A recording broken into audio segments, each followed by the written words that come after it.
Welcome to a community update from the Department of Senior Affairs. I'm your host, Ed Nunez.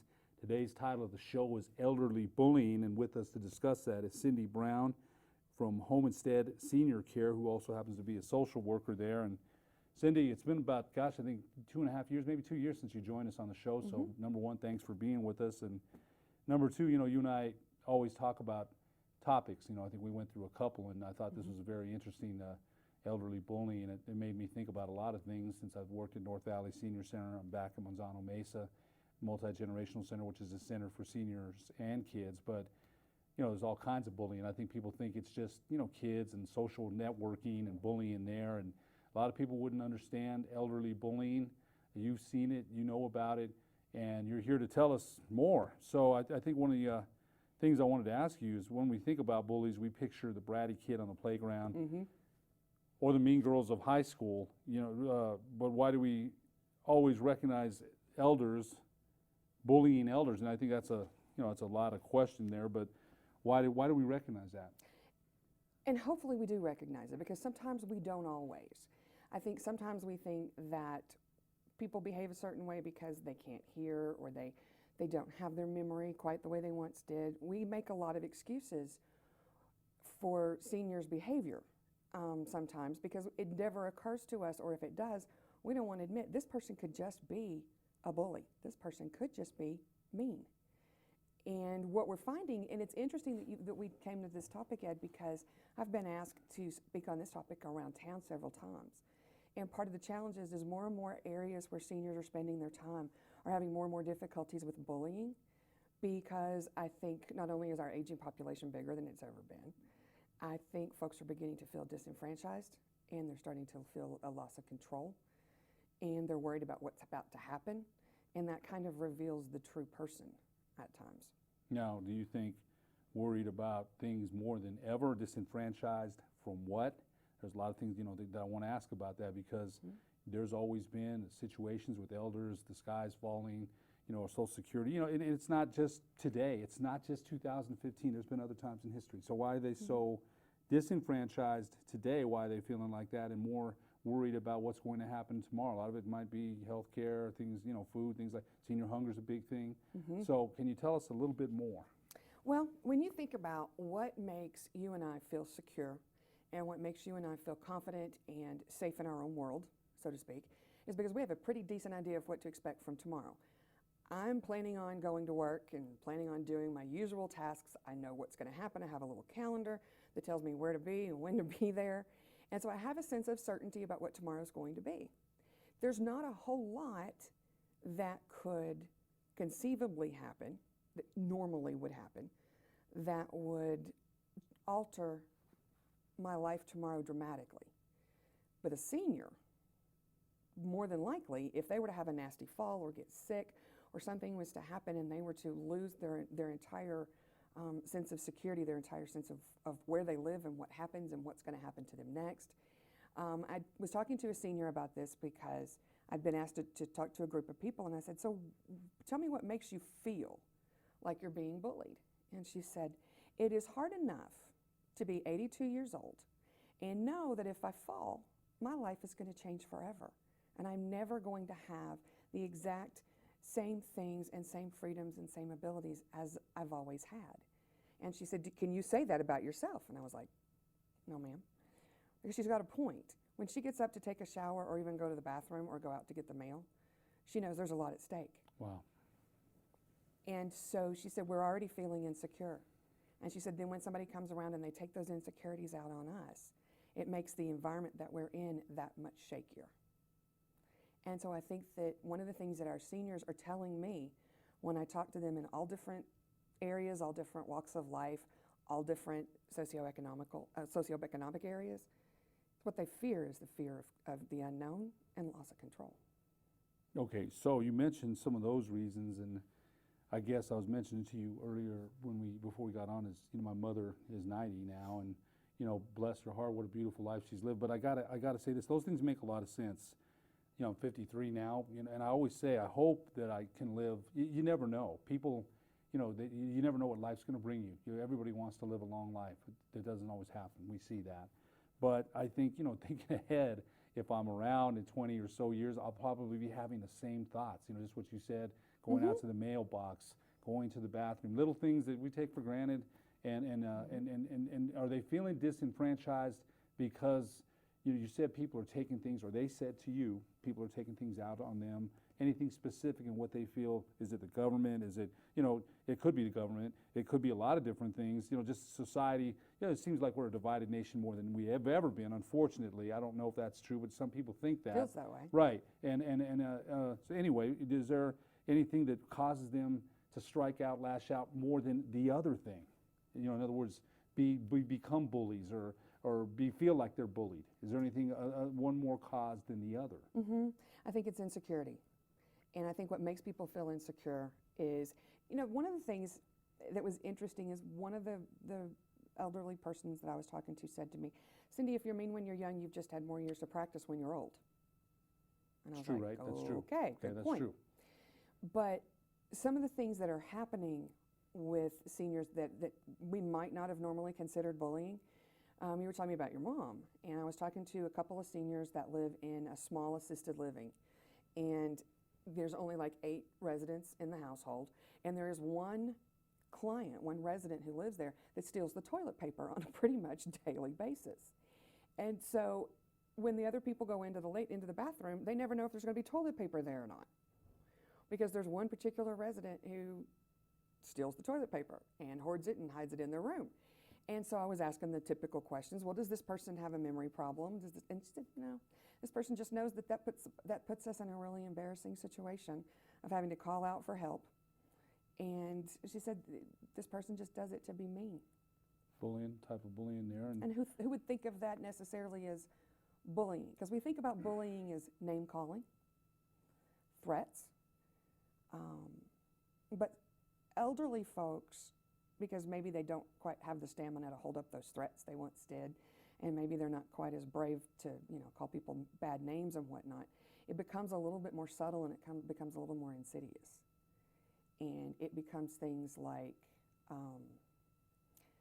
in one situation, one of the persons that was doing the bullying was blocking mailboxes in a senior apartment living environment. And he was in a power chair. He was kind of a big feller, and the little ladies were afraid to approach their mailboxes because they were afraid that he would run into them and knock them over. And that's bullying. It's no different than if I threatened to, give me that space or I'm going to hit you. It's kind of the same thing. There was a church group, and you would think that church would be, it's where everybody plays nice. Right. We're talking, about salvation, a whole bunch of different things. It's supposed to be a pretty safe haven, if you will. You're supposed to behave. You're right. You come into the church with the best intentions, right? Mostly, everybody is coming to peace, tranquility, your time with the Lord, or whoever you believe in, right? So hopefully, right. So I'm watching this situation, and I'm at a funeral, and this was one of their peers, and everybody was they were beautifully dressed, and they were there a few minutes early, and they were all chatting with one another, and everybody seemed to feel comfortable in the environment and what was going on. And then another senior who approached this section of pews in the church, she clearly was not feeling real comfortable where she was. She was obviously a little unsure of where she was. This was not her usual place. And as she approached one pew to sit at the end, everybody spaced out, so there was no space for her unless she went in front of somebody and sat between people. And they did this to her on 2 different rows.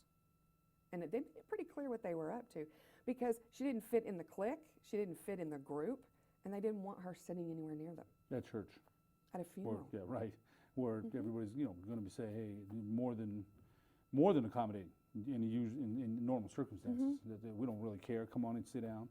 So when you were at the senior center, and did you ever see everybody sits in the same table most of the time, and God forbid some new person shows up and chooses that chair inadvertently? You know what, it's funny, at North Valley Senior Center, I was there for 4 years, 2010 to 2014, and I still love, deep, I think I told you this before, I have a love every place I've been at. Hopefully I've left a good piece of myself everywhere, I hope so.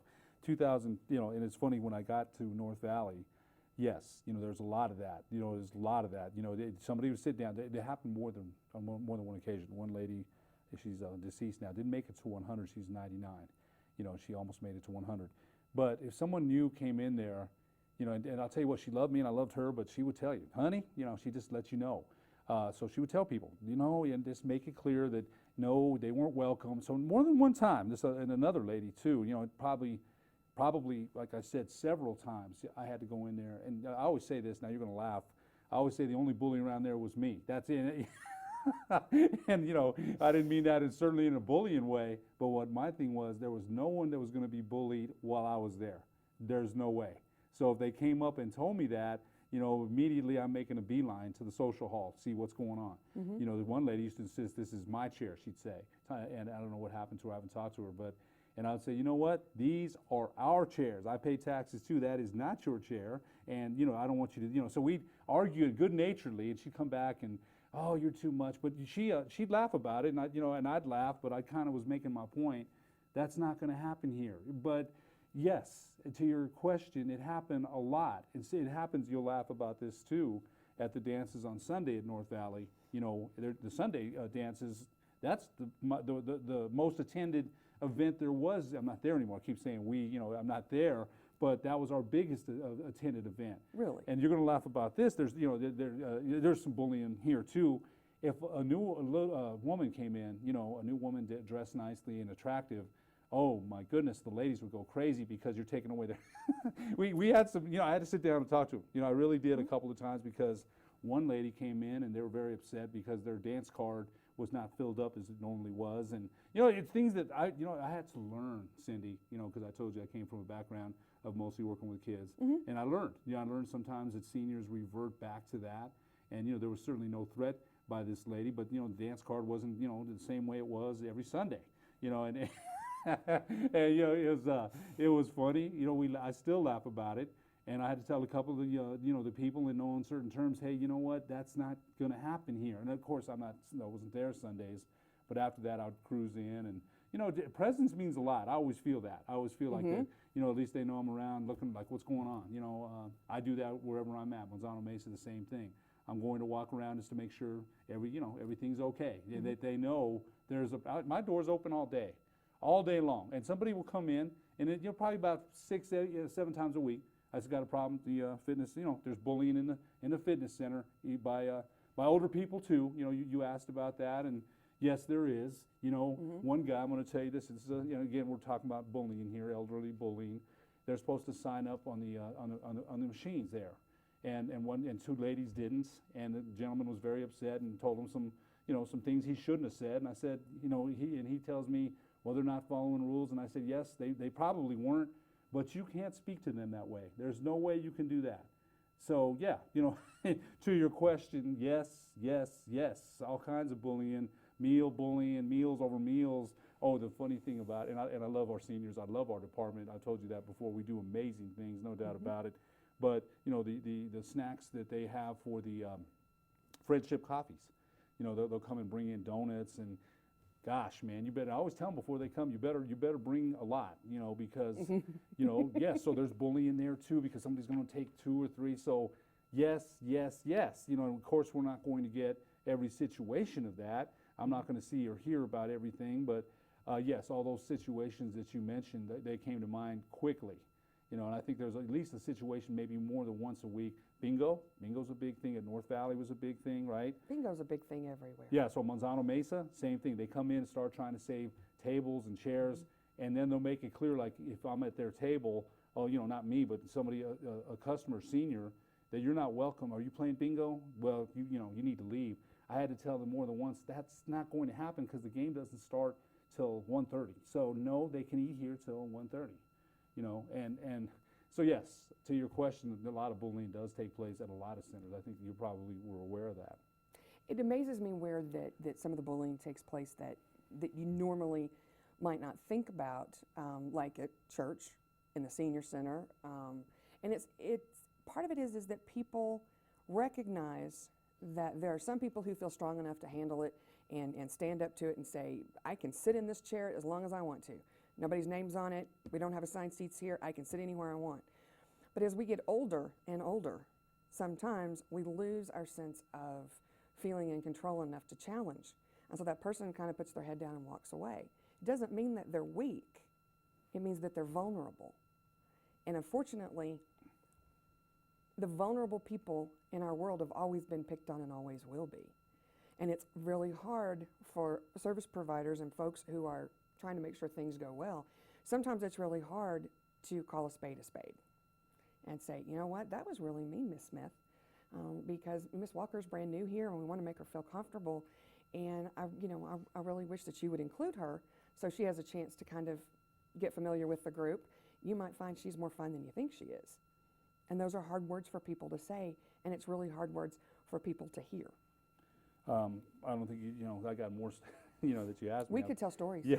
I think one of the things in one of our yoga classes, this has happened about 5-6 months ago, a lady came on a Wednesday and wanted to join, one of the yoga classes, and she was told, no, not today, it's not a good day. And the lady came and told me, and, immediately I'm like, oh boy, no, that's not conducive to our mission, is to exclude people. We're here to include. And, so we had a talk with the instructor, and she was like, well, what did you want me to do? Because that day, it's kind of a private thing of what we're talking about. Somebody's father passed away, and it was kind of private. I said, I understand that, but we cannot have an inclusive group here, at the city of Albuquerque Department of Senior Affairs. In other words, your $13 is as good as mine. What makes your $13 different than mine? I mean, so that was another instance of not so much bullying, but kind of cliquish, the way you mentioned at the funeral, kind of. And there's a lot of cliques at centers. You already know that, because somebody wants to sit with Billy or Jeannie. I don't want to sit with anybody else. And what are you doing here?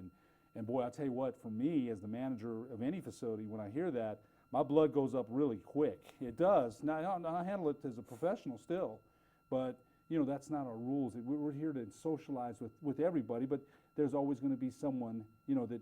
I got another story, and it's funny because you're kind of interviewing me. That's unusual. That's okay, but yeah, I've never been on that. You never know what to expect, do you? Yeah, that's okay. But there's this other guy. He comes to the centers. He goes to a lot of them, and he does that. He'll try to bully, and this is a flat-out bully, by the way. It's flat out. He'll try to bully people in line. Oh, I was in front of you. What the heck's taking you so long? Just loud, boisterous, arrogant, bombastic, the whole thing. But like I said, when the centers I've been at, and I've heard them, when I hear them, I can't wait to jump out of my chair to not to accost. Like, what can we do? What can we do to help you? Let me know what the problem is. We'll fix it. But you can't come over here and start yelling and criticizing. You can't. Well, he's one of those guys that doesn't suffer fools. He thinks everybody's a fool except for him. And he's going to tell you what he thinks. It doesn't matter if he's wrong or right. He'll tell me, oh, Ed, that guy's an idiot. Whether he is or isn't, it's subjective. But you cannot speak to him like that. I can't wait. When he comes around, I'm always at the front, not looking for it. I'm not looking for it. I'm but not. It's coming. We've had, I'll tell you this too, we just had a situation where it wasn't elderly bullying, but there's bullies of all kinds. We had a volleyball guy smack his brother in the face, his own brother. So I guess at Manzano, it happens. It happens at all centers, but because we're multi-generation, we have the gym.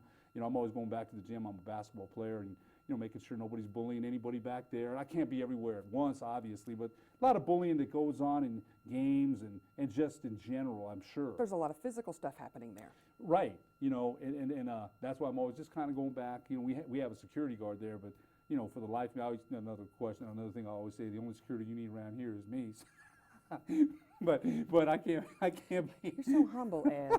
I'll just say that just to let them know, that there's a presence there, that it's not going to be tolerated. It really isn't. I guess, I think you mentioned bullying on all kinds, and we're into elderly bullying, but I think just you talking about that just brought up so many instances that I've seen in my short time in the department, because I've been here 9 years, but I was at Family Community Services for about 25.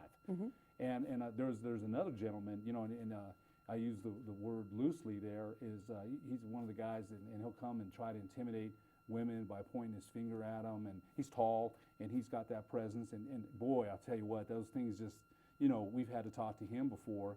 So I just think elderly bullying, I think one of the things, the point that you made, and I think it's a good one, that if you were a bully when you were younger, it doesn't really matter, does it? And I guess one of the things that you said about the person hoarding the toilet paper, So in other words, he or she, whoever it is, did that when they were younger, and it really doesn't matter the age, right? I have a sneaking suspicion that, particularly in that case, that what was happening is that there was a person who was living in this small assisted living with this, a group of people. She wasn't happy about being there. It was not where she wanted to be. She was not happy about having roommates. She did not like sharing a bathroom.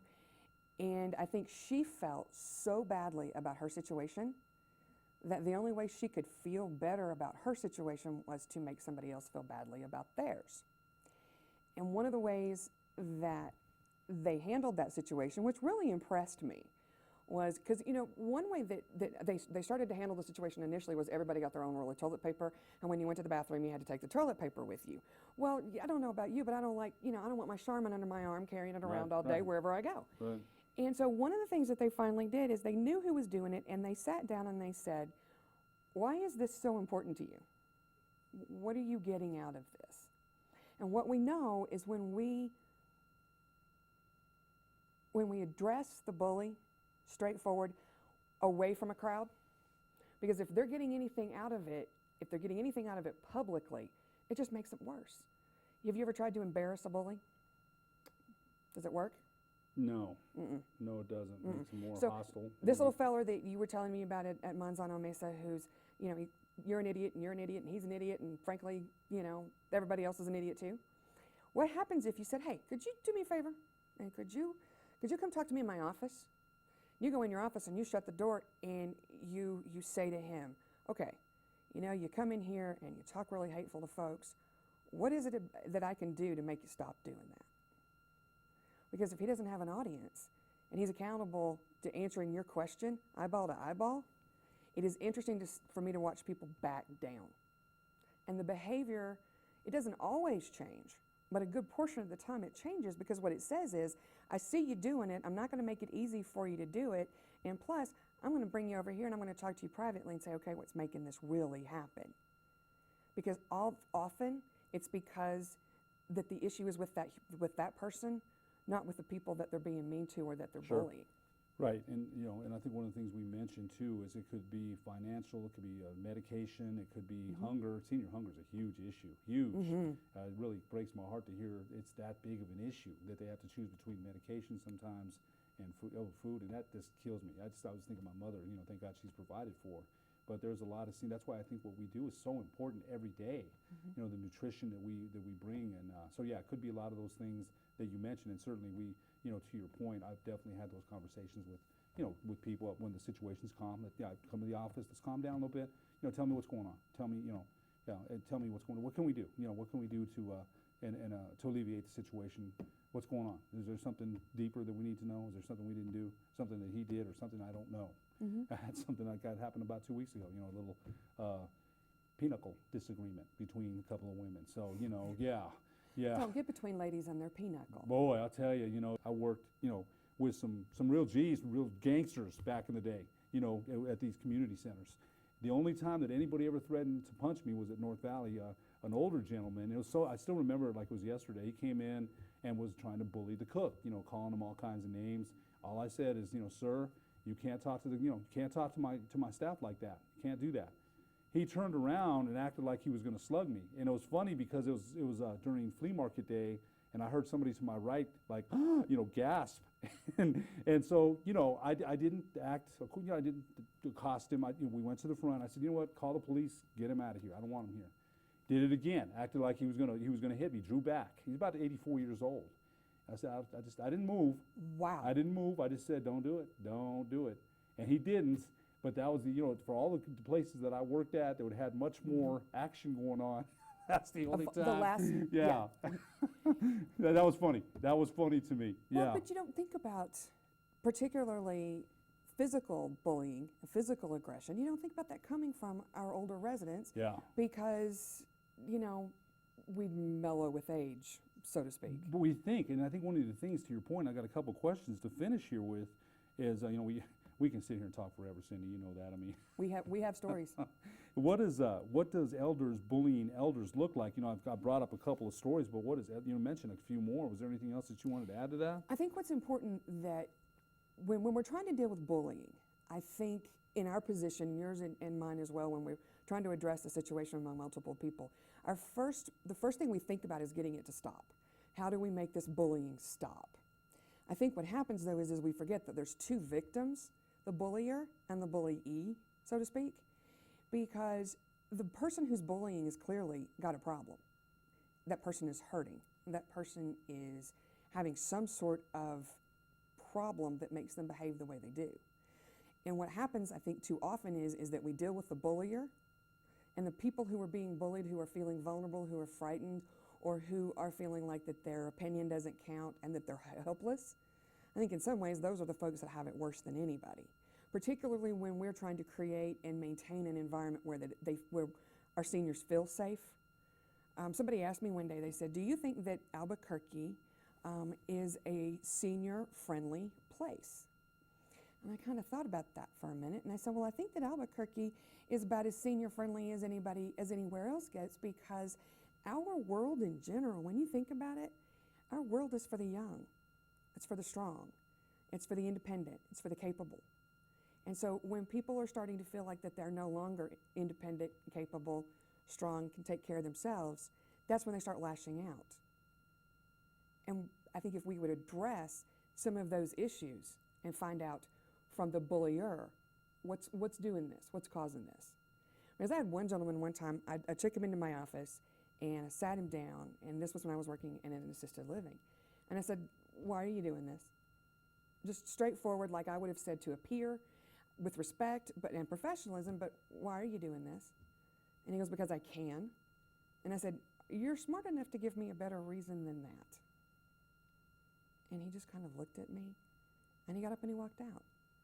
And we didn't have quite the problem that we had, because I challenged him on it, but not in an aggressive way, and not in a way that he got anything out of it in terms of being able to bluster in front of other people. There's got to be, you're smart enough to give me a better reason than you can. Why are you doing this? Because sometimes I think that we're so interested in just making it stop that we don't look at the root. And I think a lot of times if we can manage the root, you were talking about senior hunger.